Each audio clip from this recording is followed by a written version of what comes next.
La gente que yo me merece este gran respeto.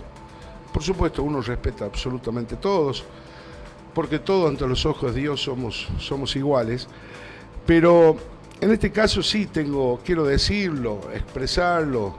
Tengo un honor, tengo un orgullo de conocer esta persona muy joven, y es el doctor Héctor Oyola, ex juez, mi profesor de geopolítica. Ahí está, o sea que todo lo que mal aprendí, lo aprendí mal de él. Y lo bueno que aprendí, también lo aprendí de él. Así que, pero para mí es un honor. Doctor, ¿cómo está? Muy buenas noches. Buenas noches. Buenas noches, doctor. Bienvenido. Buenas noches. Gracias por la invitación. Es la segunda vez que estoy en Radio Fénix. Sí, me estaba contando que una vez vino con Pagotto y con Jorge Ocampo. Con Jorge Ocampo a hablar creo que del Código Civil. Allá por el 2015, cuando se sanciona el nuevo Código Civil. Sí. La verdad que un honor. Sí. Bueno, nos trajo un libro, varios libros. Sí. Pero este es el último. Este es el último. Sí. Este es el último libro que escribió el doctor Héctor Oyola, que es Ética para los riojanos. Tensión entre la realidad y apariencia. ¿Qué es ética para los riojanos? Bueno, el título parece contradictorio porque vamos a distinguir lo que es la ética de la moral, ¿no? Exactamente. La ética es una disciplina filosófica que reflexiona y que piensa sobre la moral. Y sobre el comportamiento. Sobre el comportamiento humano, exactamente. Humano. O sea, y la moral es la ética vivida, o sea, la ética práctica. Exactamente. O sea, cuando se inicia la reflexión filosófica sobre la ética con Aristóteles, ¿no? Sí. Él tiene 2 libros sobre ética, que es una ética a Nicómaco, dirigida a su hijo, y la otra, La Gran Ética, en donde desarrolla toda su doctrina ética. Aristóteles es un pensador fundacional de distintas disciplinas. Por ejemplo, es el primero que reflexionó sobre teoría política en su obra La Política, ¿no? Él hace una comparación de más de 30 constituciones de los distintos estados griegos y reflexiona sobre la ciencia política, ¿no? Sí. Él dice que el ciudadano desarrolla su vida plena, y él le llama también virtuosa, en la polis griega, ¿no? Claro. Y bueno, y él sostenía que la base de la política es la ética. O sea, la ética se ocupa de la conducta individual del hombre, de la conducta voluntaria del hombre. ¿Estudia los valores también? Exactamente. Hay una sobre exaltación de valores en exactamente. estudio. Uno de los aspectos de la ética es lo que se llama la axiología o la teoría de los valores, ¿no? Los valores no tienen esencia, sino que tienen valencia, o sea, valen. Siempre los valores son bipolares. A un valor positivo se contrapone un valor negativo. Bien. Por ejemplo, justicia, injusticia, sinceridad, hipocresía, soberbia, humildad. O sea, siempre se dan de manera bipolar y en orden jerárquico. Por ejemplo, el principal valor es la vida humana.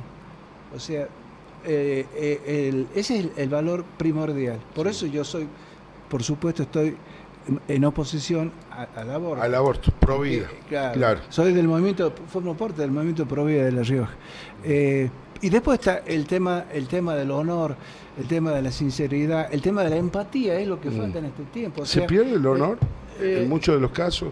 Digo, no tan solo en la política, sino en los quehaceres de la vida, en las responsabilidades humanas. Yo creo que el honor se pierde cuando el hombre no guía su vida por los principios universales. Por los valores. Por los valores y por las virtudes.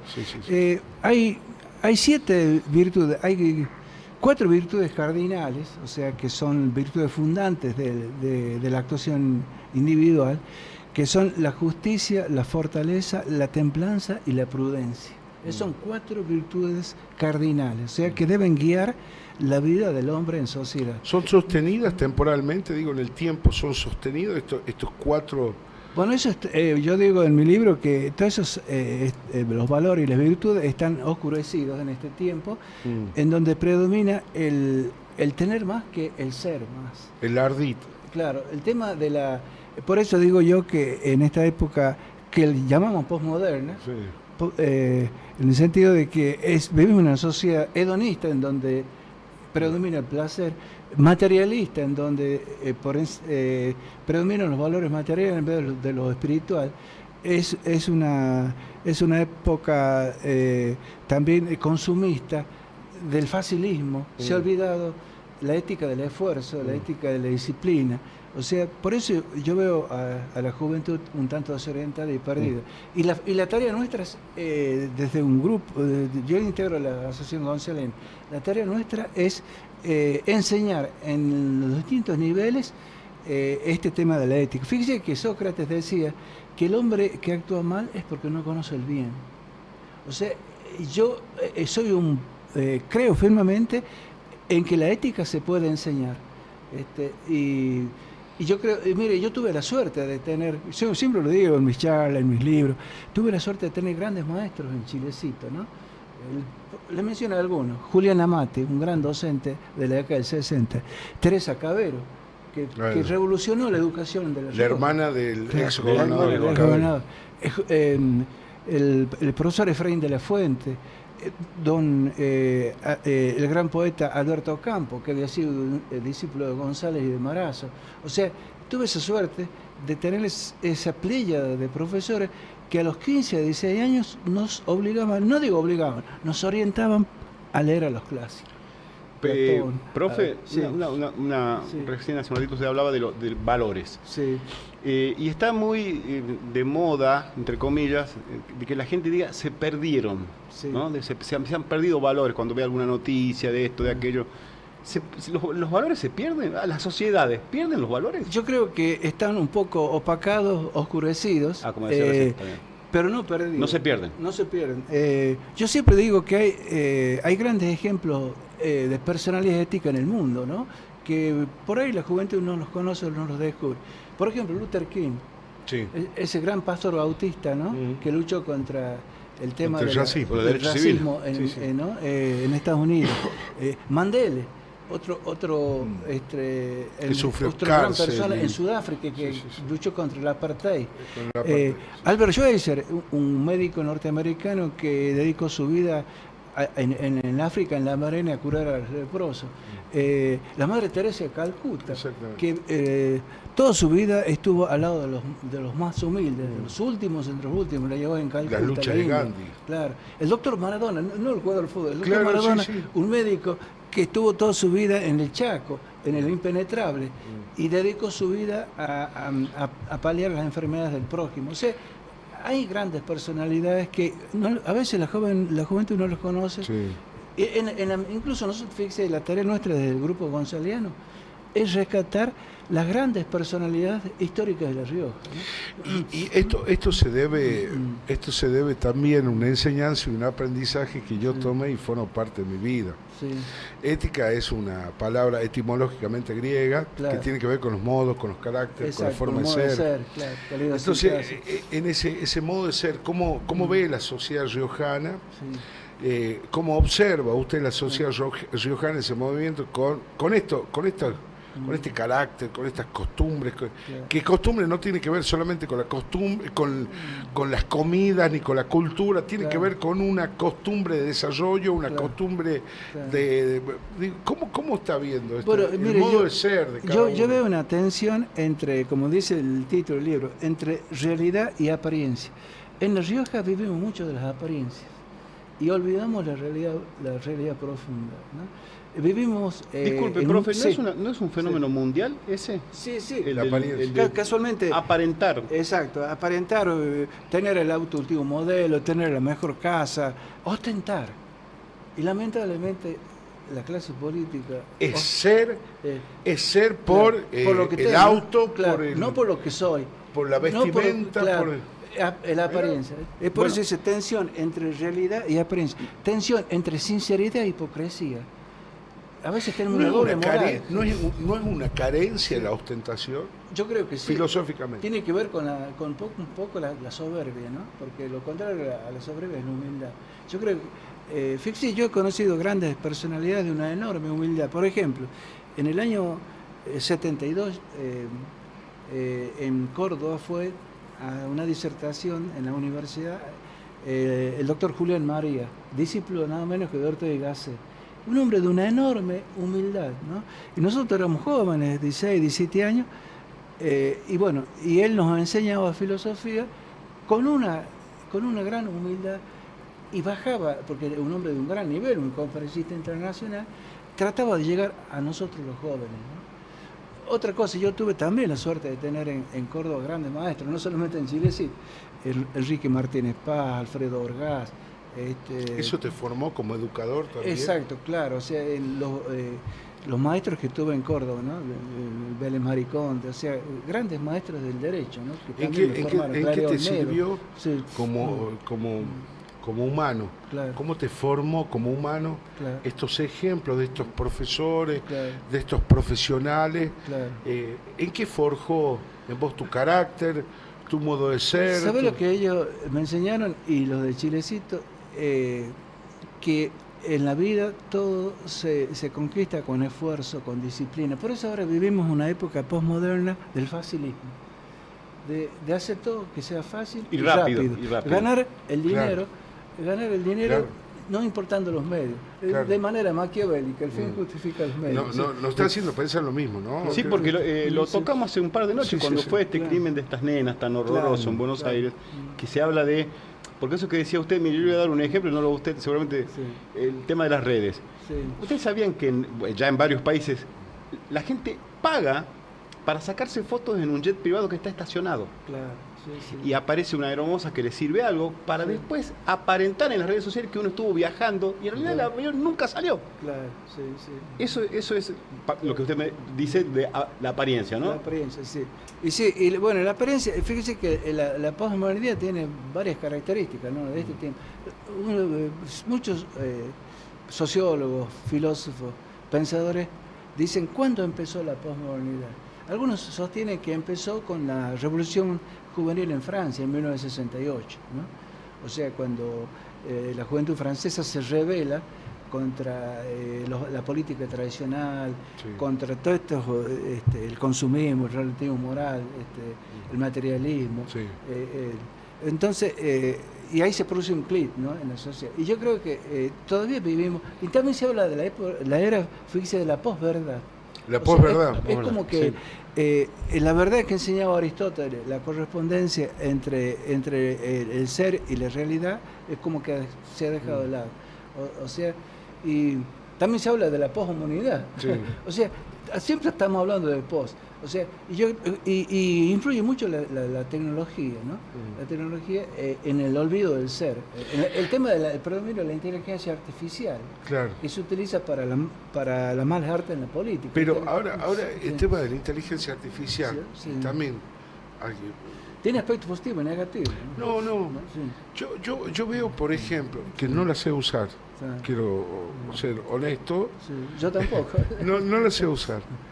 No la sé usar como la usan los chicos. Claro. ¿Sabés usar vos, Dani, la IA? Sí, pero para algunas cosas. Pero hoy leí que está saliendo una nueva, por ahí Francisco sabe, que dicen que es tremendo porque se puede hacer lo que decía recién el profesor. Puedes inventar un video de Miguel, no sé, ¿viste? Que no sabés si es... No puedes diferenciar si es cierto, real o no. Bueno, hoy estuve viendo que en la red social Facebook, que es un modismo, ¿no?, de hombres y mujeres embarazados. O sea, ¿Con inteligencia artificial? Sí, claro, con inteligencia. Digo, yo soy más del libro. Sí, yo quiero aprender más con el libro, pero hay mucha gente que me dice, no, pero inteligencia artificial... Te lo resume en 2 minutos, todas esas cosas, claro, te dice la gente. Y pone en boca tuya lo que vos no conocés, lo que desconocés. Entonces, el raciocinio o el razonamiento humano queda para otro... O sea, no tenés que pensar, no tenés que razonar. El profesor a mí me dio herramientas. Cuando yo estudié geopolítica me dio herramientas para analizar contextos. A mí la inteligencia artificial, todo lo que me enseñó el profesor, no me sirve. No sirve que yo haya aprendido o no haya aprendido con él. Yo veo eso, Daniel, profe, yo veo eso. Por eso yo soy partidario de la educación, del contacto personal, ¿no? El libro, la lectura. O sea, el contacto personal del maestro con el alumno. ¿Sí? Profesor, debiera,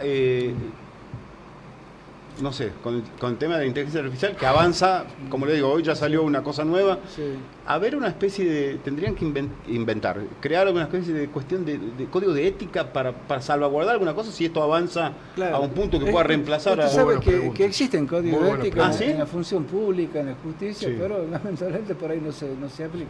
Y sabe que otro de los grandes problemas de nuestra sociedad, ya voy a después leer un párrafo de Juan Pablo II, es el tema de la anomia. La recurrente actitud del argentino de no cumplir la ley.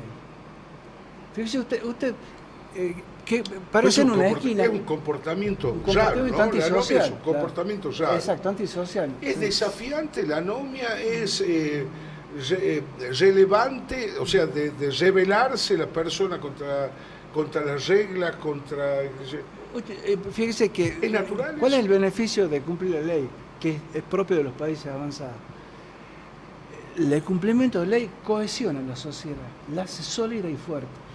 El incumplimiento de ley es lo contrario, disgrega la sociedad, la dispersa. Entonces, es muy importante. Hay un libro hermoso de Juan Carlos Nino, un filósofo, un político, que fue asesor de Alfonsín, que realmente se llama Un país al margen de la ley. Un país al margen. Dice que la característica de la... Usted póngase en una esquina de La Rioja, en cualquier esquina, y va a ver la cantidad de personas, no solamente jóvenes, de edad media y adultos, que pasan los semáforos rojos. Es una inconducta social que puede traer problemas y causa muchos accidentes. ¿Querés que sea honesto? Claro sí. ¿Querés que sea? Soy uno de ellos. Claro. O el que te da vuelta en U. Sí, dar vuelta en U, o sea, no cumplir con las reglas de tránsito. La falta de paciencia, de la O tocarle posible al que está adelante y no esperar unos segundos. La intolerancia. De la apreciación, ¿no? de que el cumplimiento de la ley es importante. Claro. O sea, mi falta, me estoy poniendo yo, Daniel. Yo también he cruzado algún semáforo en rojo. ¿Quién no? Yo me pongo, no quiero culpar a nadie. Esa falta de apreciación mía, de concentración, de que estoy cumpliendo una norma, que esa norma organiza y me permite vivir en convivencia óptima con la sociedad, yo la estoy violando. Claro. Fíjese, yo he tenido la oportunidad de viajar por varios países del mundo. Los caracteriza los argentinos es la anomia. Fíjese, el argentino que va a Europa o que va a Chile mismo, cumple con la ley. Sin acá que estén cerca de los carabineros. Profe, ya tenemos poquito, cortito. Y sacando ideologías, ¿no? ¿Puede ser que eso del no cumplimiento del argentino viene también de los de arriba? Vemos que los de arriba no cumplen... Hay dos cosas que creo que tienen que ver con la historia, ¿no? El tema que ahora sale de la grieta. Siempre en la Argentina hubo unitarios federales, porteños y cabecita. O sea, siempre hubo... Lo que nos falta a los argentinos es el consenso, reconciliarnos. El fútbol. Con ser campeón argentino nos unimos. ¿Eso nos une? Lo único, fíjese, ¿cuál es el único fenómeno que nos une? El fútbol. Fíjese, cuando fue campeón argentino, 2-3 millones de personas se juntan. Abrazado el kirchnerista con el antikirchnerista, el de Boca con el de River. Claro. Yo le voy a leer un párrafo de Juan Pablo que un poco habla de recuperar la nación desde los valores y desde las virtudes.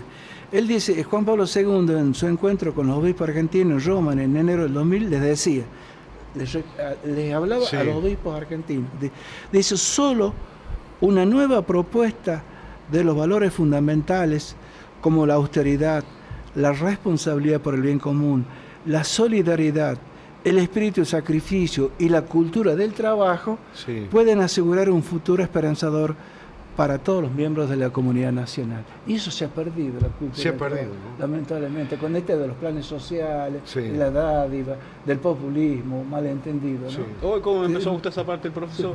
Sí, no, de los tuyos. ¿De los míos? No, olvídate, de los tuyos. Claro.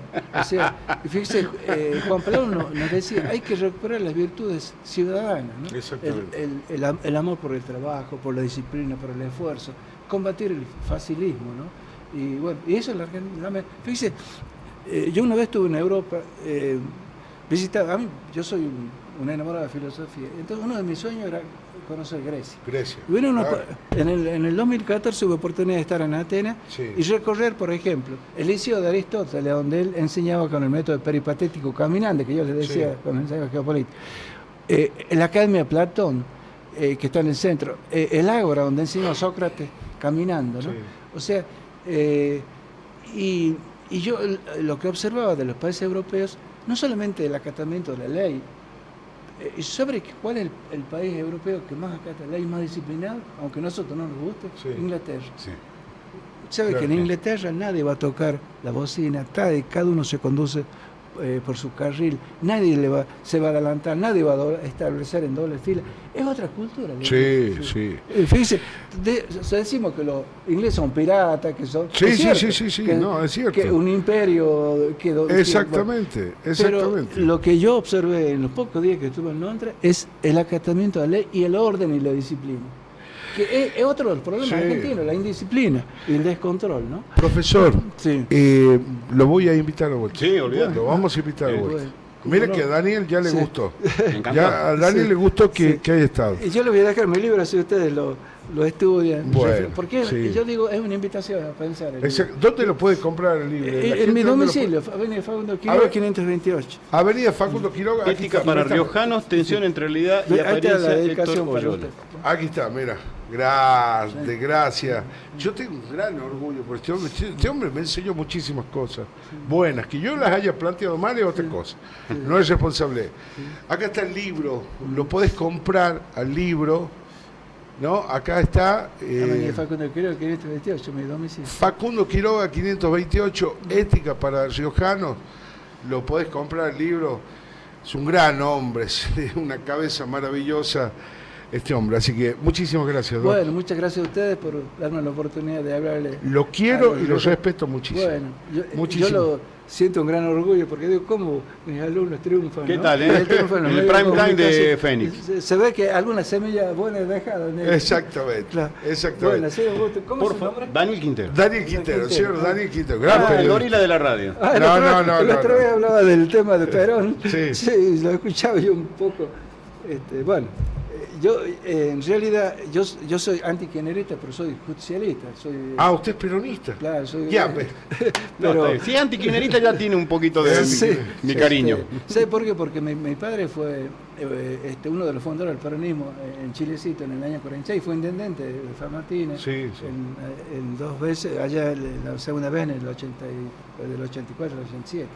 Pero él pertenecía a una clase política que ya no existe, político honesto, que se dejaban las funciones más pobres de lo que ingresaban. Fíjese que el único, yo sé que usted es radical, el último político honesto para mí fue el doctor Ilía.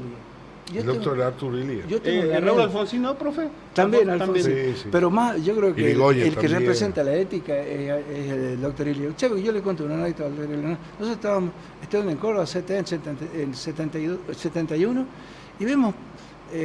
íbamos con otros muchachos que estudiábamos Derecho y vemos que se acerca un hombre vestido humildemente, con una camisa casi muy vieja, y era el doctor Ilía. Había sido presidente de la Nación y vestía de una humildad y se acercó, nos habló a los jóvenes. Bueno, esos son los ejemplos éticos. Lo que pasa es que cuando los políticos entiendan que todos son mortales, que alguna vez no van a estar más, y los buenos recuerdos. Y que no se pueden llevar en el cajón. Y pero los buenos recuerdos que quieran, porque justamente los recuerda así. Doctor, no tenemos más tiempo. Bueno, muchísimas gracias. No se levante, se levante.